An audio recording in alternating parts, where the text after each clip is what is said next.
ആടി തൊടുപുഴ പുഴയിൽ മീൻ പിടിച്ചിട്ട് കേറി വന്നെ പൊന്നു മോനെ. ഈ വർഷത്തെ മീൻപിടുത്തം ആരംഭിച്ചു. എടാ വല്ലതും ഉണ്ടോ? വരളോ? അമ്പോ എന്തോ നാടൻ മൊഴിയാണോ? എന്റെ പൊന്നു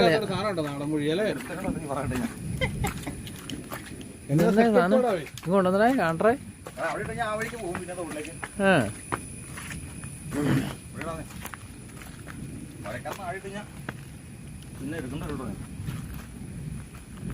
ഓ ഇതന്നെ സാധനം. മൊഴിയുണ്ട്, ആരനുണ്ട്, ഞണ്ടുണ്ട്. ഒരെണ്ണത്തിന് കാണിച്ചതാ. ഓ ഇനിയുള്ള വരുതാ സെറ്റപ്പുള്ള നാടനോ? നാടൻ നാടൻ മൊഴിയോ? ആ ഇതാണ് നാടൻ മൊഴി. ആഫ്രിക്കൻ മൊഴിക്ക് ഇങ്ങനെയല്ലേ വെള്ള കളറായി. അത് പൊക്കി പിടിച്ച സൈസാ. ആ ആര് എസ്കേപ്പ് ആവുന്നത്?